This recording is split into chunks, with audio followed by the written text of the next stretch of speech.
Good afternoon.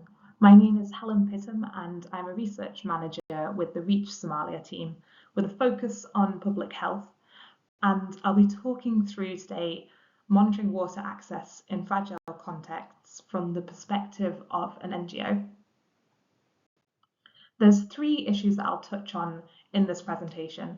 So the first way I want to look at this question is, what are the key questions that NGOs face when we attempt to monitor access to water in fragile contexts? What kind of dilemmas and decisions do we have to trade off against each other?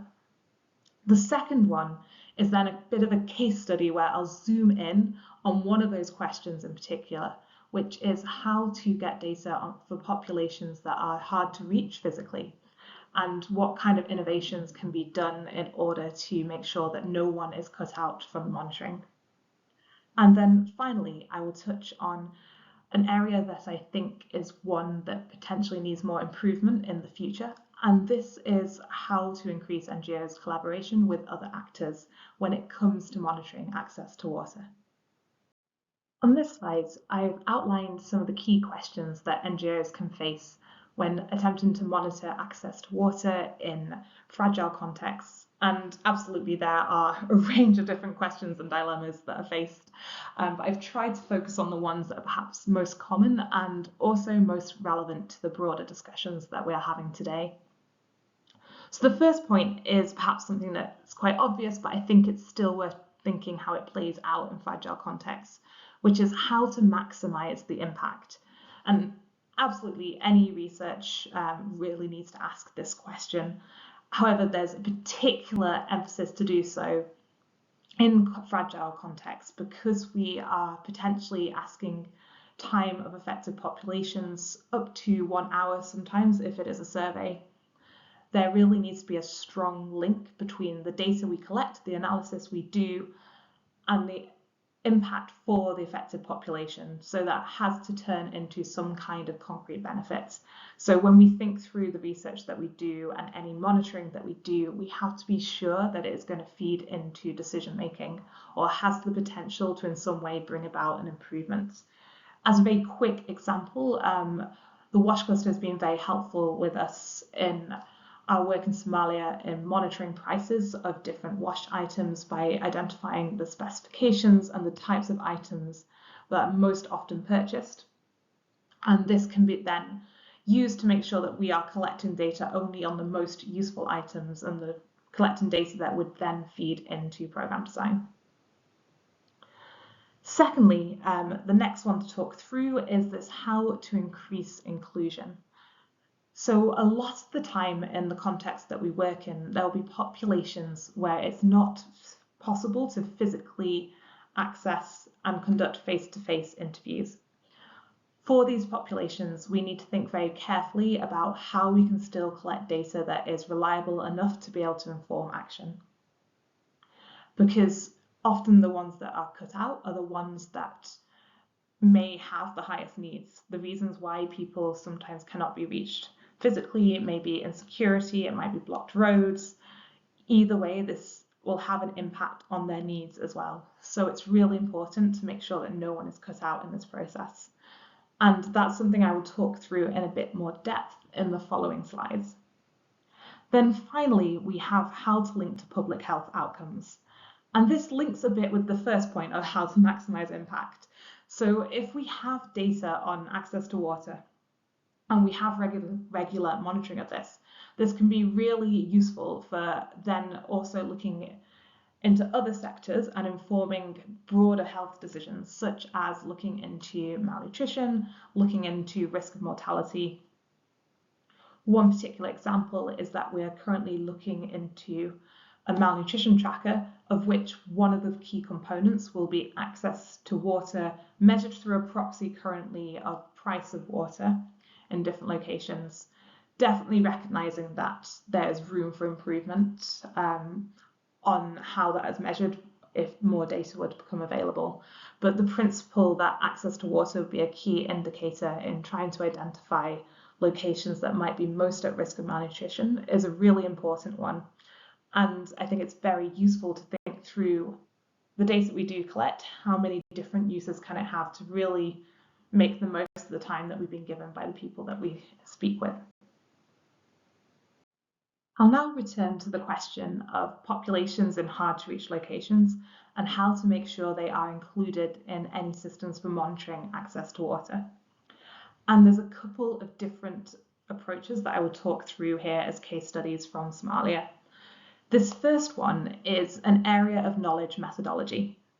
This is something that we have been developing for a few years in order to try and get an indication of the situation in hard-to-reach locations. The example I have here on the slide is from Jamame. This is a location in Somalia that it's not possible for us to access for security reasons. And how we have approached trying to gather data on access to water in this location is through speaking to key informants who have a site level understanding of what is happening in a particular settlement.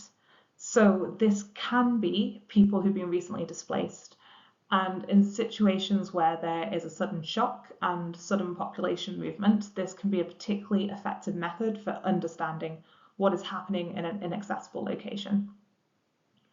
When it is not possible to find recently displaced people, another approach is to call in using phone calls.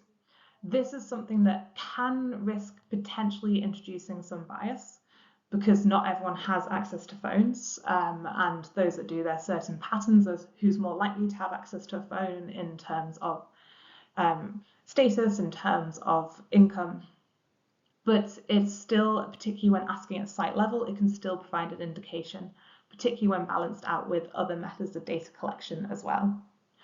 Finally, when neither of those are possible, we do also speak with people who have very regular contact with a particular location. So either they have visited it recently or they very regularly speak with someone in that location.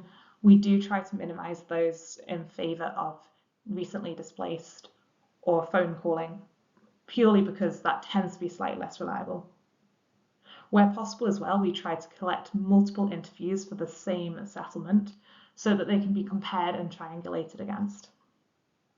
Overall, this is purposive sampling. It is relatively small sample sizes, so we completely acknowledge this is not meant to give an in-depth representation of the situation. Rather, it is intended to give an indication, and its main purpose is to act as a red flag. If something were particularly dangerous in terms of seeing particularly bad patterns, this can be fed upwards and can lead to further investigation. So, for instance, here, the picture I've gone with and the example on the slide is from October in Jamame, where there was quite a high impacted drought. As you can see, some of the indicators there are particularly troubling in terms of 99% of key informants reporting a reduction in use of water and 84% reporting rivers and streams as the primary source of water in the settlements that they were reporting on. This information, we make sure that we are feeding it into other systems. So for instance, this was brought to the IPC, where both government and humanitarians and experts all discussed together to try and agree on the categorization of food insecurity for each location, and also on malnutrition as well, actually, for all locations. So this is one of the ways that we then feed that into a broader conversation. So that is one example of how we have tried to include populations that might otherwise not be so included in the monitoring systems. I'm moving now to a different approach, which is remote sensing. One of the interesting things about remote sensing is touching on that point I raised earlier about how we are often taking time from people who do not have as much resources of time, who often have many other things they need to be doing. Remote sensing, one big benefit is that you do not take any time off the affected populations. The downside, on the other hand, is that therefore you don't have the voice and the perspective of people on the ground. So we do recommend, wherever possible, that remote sensing is combined with other data in order to get a broader picture. For instance, this image of the rainfall that we've taken for the Horn of Africa and identifying hotspots where there's limited rainfall.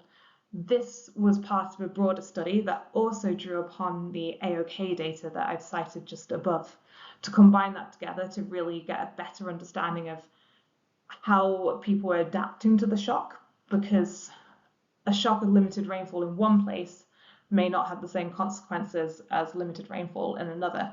Even if the deduction is the same, some may have more coping strategies and ways to adapt to it. Some may be more dependent on the crop, say, if the harvest then failed, there might be more negative consequences. So really, to understand that impact, it was combined with AOK and other data sources to really identify both what the impact was and to triangulate a sense of where was most affected. So that's just a couple of ways that it's possible to include populations that might otherwise get cut out of monitoring systems. And I think the really key takeaway from all of that is triangulation, understanding that sometimes a system that's indicative is better than nothing, and finally, wherever possible, inclusion of the voices of the people who are affected to really understand what the impact is, not just what the sort of basic stat would be. For my last slides, I wanted to talk through an area where I think there's a lot of room for improvement and also a lot of developments that are very exciting in this space. Hopefully this is in line with some of the other presentations that you'll be hearing today in terms of how to increase cooperation between different actors and different stakeholders when it comes to monitoring access to water. And the first aspect that I really wanted to talk through here is affected populations. So this is partly about data sharing with affected populations, but it also refers to how to make sure people's voices are included in analysis and monitoring. One thing that I think can be really key is using qualitative approaches. This enables people to give data in the way that most of us prefer to give data, which is to be able to talk through, explain, give a narrative, talk through what we ourselves are experiencing. And this can be used then to add a much deeper level of understanding to the statistics that can come out of more quantitative monitoring systems. We can help understand how people are experiencing this data, what kind of solutions might be appropriate. It gives a whole range of information that can be really useful for actually addressing the problems identified, as well as amplifying people's voices. The second area to talk through then is data sharing and integration. I think a key part of this is that it shouldn't just be at the end. Effective data sharing involves collaboration right from the start, right from the research design and the identification of the information gap and how it will be filled. It does then also involve this step-by-step collaboration, both with civil actors, civil society even, and with local governments. I think one area in particular that we're trying to explore, doing more work in ourselves in Somalia, is how to integrate better into health information management systems, what kind of data we could provide that would be filling a gap within the existing national system. And then finally, I want to talk through quickly on context analysis. So when we're working in fragile and conflict contexts, we do find that there's a risk that the work could perpetuate violence or existing patterns of marginalization. And the best way to make sure we avoid this is to first of all understand what those patterns are.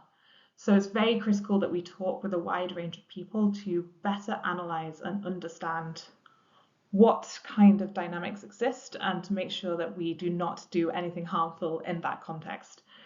So that there in summary is particularly calling for that very first step of do no harm, which is understanding the situation itself, and the best way to do that to be to talk to a wide range of people. Thank you for your attention. That was a quick summary of some of the experiences as an NGO monitoring access to water in a fragile context. I look forward to discussing further in the questions.